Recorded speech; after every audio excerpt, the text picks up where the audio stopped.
तभी एक मोड़ पर वो रुकता है। सामने एक बहुत गहरा गड्ढा है जिसके अंदर से दर्द भरी गुर्राहट की आवाज आ रही है।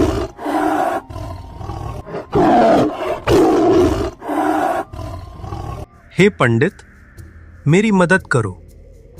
मैं यहां फंस गया हूं। मैं कई दिनों से भूखा और प्यासा हूं। अगर तुम मेरी मदद नहीं करोगे तो मैं यहीं मर जाऊंगा। बाहर आते ही उसकी आंखों में चालाकी, क्रूरता और भूख की चमक वापस आ जाती है।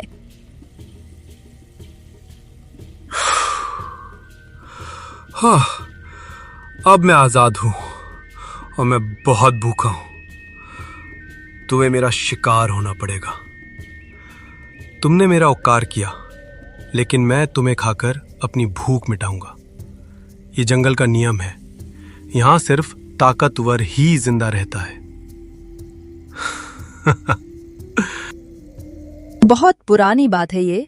एक गांव में एक पंडित रहा करता था जो मन का साफ और बहुत दयालु था। उनके पास ज्यादा कुछ तो नहीं था, पर वो मन का सच्चा था। उस दिन राजमहल में एक आयोजन किया गया था। भव्य राज तिलक का आयोजन किया था और उन्होंने सभी पंडितों को भोजन और दान के लिए राजमहल में आमंत्रित किया था। यह निमंत्रण हर गरीब पंडित के लिए एक जीवनदायिनी आशा लेकर आया था।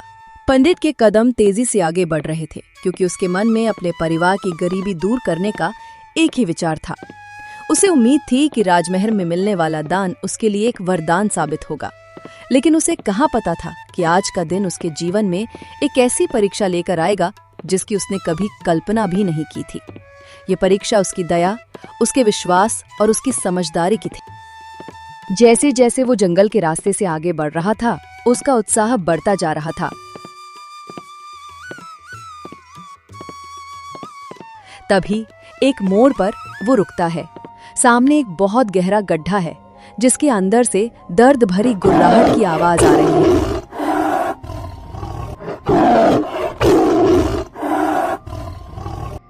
पंडित देखता है कि गड्ढे में एक बहुत बड़ा और भूखा बाघ गिरा हुआ है।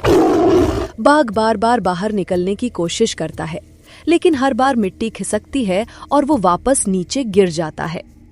उसके शरीर पर कई चोटें हैं और उसकी आंखों में डर और भूख साफ झलक रही है। हे पंडित, मेरी मदद करो।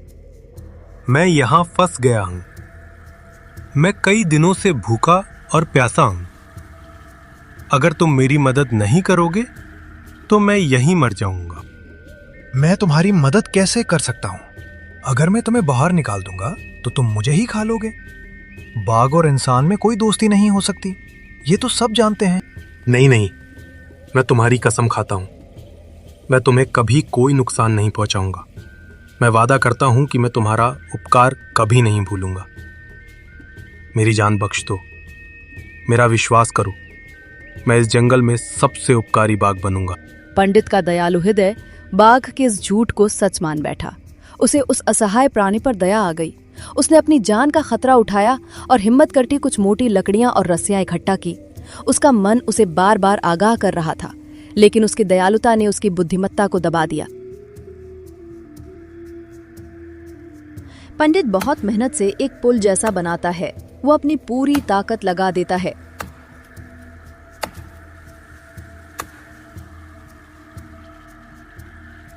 बाघ धीरे धीरे उस पुल पर चढ़कर बाहर आता है।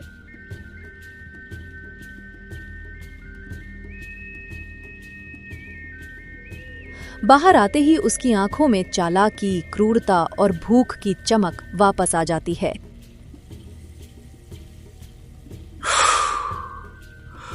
हाँ, अब मैं आजाद हूं और मैं बहुत भूखा हूं। तुम्हें मेरा शिकार होना पड़ेगा।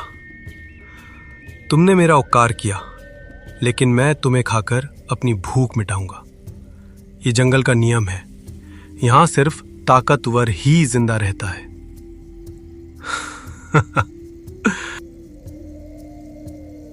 ये क्या? तुमने तो वादा किया था। ये तो अन्याय है। तुमने मुझे धोखा दिया। अन्याय कहां? इस दुनिया में हर कोई बस अपना फायदा देखता है। जाओ, तुम भी अपना फायदा देखो। मैंने अपना फायदा देखा, अब तुम अपना फायदा देखो। नहीं, मैं इस पर किसी तीसरे से न्याय करवाऊंगा। हम उनसे पूछेंगे कि यह सही है या गलत। अगर वो कहेंगे कि तुम्हें मुझे खाना चाहिए तो मैं मान जाऊंगा। पंडित की ये बात सुनकर बाघ भी सोच में पड़ गया। उसे लगा कि कौन इस पर सवाल उठाएगा। हर कोई तो यही कहता है कि ताकतवर का ही राज चलता है। उसे अपनी जीत का पूरा भरोसा था। वो मान गया और दोनों आगे चल पड़े। पंडित के दिल में एक हल्की सी उम्मीद बाकी थी।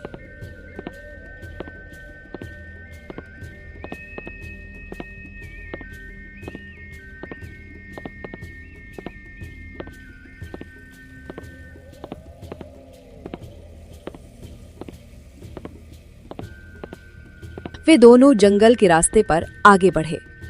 पंडित के मन में एक गहरा डर और निराशा थी। सबसे पहले उन्हें एक बहुत ही पुराना सूखा हुआ पेड़ मिला। वो अपनी आखिरी सांसें गिन रहा था। उस पर ना तो कोई पत्ती थी, ना ही कोई फल, बस उसकी सूखी टहनियां ही हवा में लटक रही थीं। पंडित पेड़ के पास जाकर दुख से अपनी पूरी कहानी सुनाता है। वो उम्मीद से पेड़ की ओर देखता है। हे वृक्ष देवता, आप इतने सालों से यहाँ हैं, आपने दुनिया देखी है, आप ही न्याय कीजिए। मैंने इस बाघ की जान बचाई और अब ये मुझे ही खाना चाहता है। क्या ये सही है? अरे पंडित, तुम कैसी बात करते हो? जब तक मैं हरा भरा था तब तक लोग मेरी पूजा करते थे, मेरे फल खाते थे, मेरी छांव में आराम करते थे। लेकिन अब जब मैं सूख गया हूं तो लोग मुझे काट कर जला देते हैं। यही दुनिया का हाल है।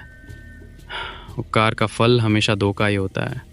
बाघ जो कह रहा है वो बिल्कुल सही है। ये जंगल और दुनिया का नियम है। पेड़ का जवाब सुनकर पंडित का दिल बैठ गया। उसकी उम्मीद खत्म हो गई थी। वो समझ नहीं पा रहा था कि उसकी दयालुता को इस तरह से क्यों ठुकराया जा रहा है। दोनों आगे बढ़ते हैं।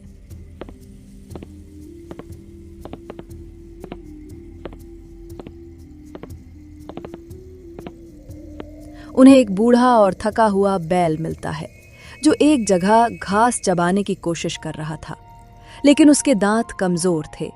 उसके मालिक ने उसे बूढ़ा होने पर अकेला छोड़ दिया था। भाई बैल, तुम इतने अनुभवी हो, तुम बताओ क्या न्याय है? मैंने इस बाघ को गड्ढे से निकाला और अब ये मुझे ही खा लेना चाहता है। क्या बताऊं पंडित, जब तक मुझ में ताकत थी तब तक मेरे मालिक ने मुझसे खेत जुतवाए, मेरा दूध पिया और मुझे काम में लगाया।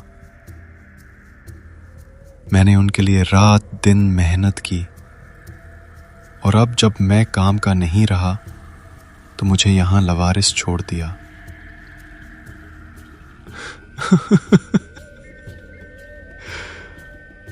इस दुनिया में कोई किसी का नहीं होता। उपकार का कोई मोल नहीं है। बाघ का तर्क एकदम सही है। पंडित अब पूरी तरह से निराश और भयभीत हो चुका था। उसे अपनी मौत सामने नजर आ रही थी।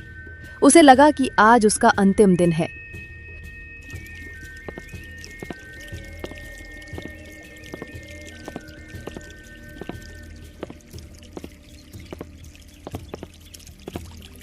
तभी उन्हें एक चालाक और बुद्धिमान सियार मिला।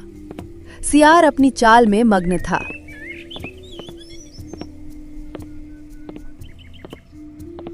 हे सियार भाई, तुम ही मेरी समस्या का समाधान कर सकते हो। मैंने इस बाघ की जान बचाई और अब ये मुझे ही खाना चाहता है। क्या ये न्याय है? मैं कुछ समझ नहीं पा रहा हूं। मुझे बताओ ये सब कैसे हुआ? उसने सियार को पूरी कहानी बताई। सियार ने सब कुछ ध्यान से सुना। वो जानता था कि इस मामले में सीधा जवाब देने से वो मुसीबत में पड़ सकता है। उसने अपनी बुद्धिमत्ता का उपयोग करने का फैसला किया। बहुत अजीब बात है। मुझे नहीं लगता कि इतना बड़ा बाघ इस छोटे से गड्ढे में फंस सकता है। मुझे दिखाओ तो सही कि ये कैसे हुआ। तुम तीनों उस जगह पे चलो, मैं अपनी आंखों से देखना चाहता हूं।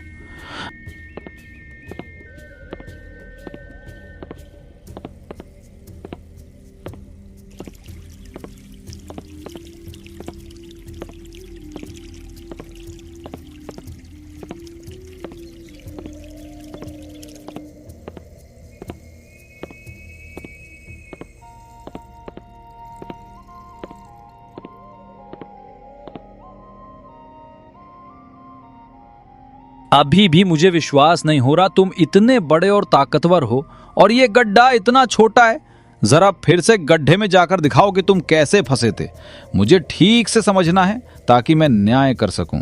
ये न्याय का पहला नियम है कि मैं हर पहलू को ठीक से समझूं। बाघ मूर्खता में सियार की बात मान लेता है और बिना सोचे समझे गड्ढे में कूद जाता है। कूदते ही वो फिर से उसमें फंस जाता है। सियार तेजी से हंसता है। बस यही तुम्हारा असली ठिकाना है, तुम इसी जगह के लिए बने हो। पंडित देव, अब आप निडर होकर अपने रास्ते पर जाइए। इस दुष्ट बाघ को यहीं रहने दीजिए। इसने अपने उपकारी का साथ धोखा किया है। अब इसका अंजाम यही होगा। पंडित ने सियार को बहुत बहुत धन्यवाद दिया और खुशी खुशी अपने महल की ओर चल पड़ा। उसके कदम अब पहले से भी हल्के और तेज थे। वो न केवल गरीबी से मुक्ति के लिए जा रहा था, बल्कि उसने जीवन का एक बहुत बड़ा पाठ भी सीख लिया था। बाघ अपने धोखे की सजा पाकर वहीं फंसा रह गया। इस कहानी से हमें एक बहुत बड़ी सीख मिलती है। दुनिया में भले ही कुछ लोग स्वार्थी हों और उपकार का बदला विश्वासघात से दे, लेकिन हमेशा कोई न कोई ऐसा सच्चा और नेक इंसान मिलेगा जो न्याय का साथ देगा। लालच और अन्याय करने वालों को अंत में अपनी ही करनी का फल मिलता है, और सच्चा दयालु इंसान कभी निराश नहीं होता, क्योंकि उसकी दयालुता का प्रतिफल उसे किसी न किसी रूप में जरूर मिलता है। तो दोस्तों, कैसी लगी आपको ये कहानी कमेंट बॉक्स में जरूर बताना और लाइक और सब्सक्राइब भी कर दिया करो। धन्यवाद।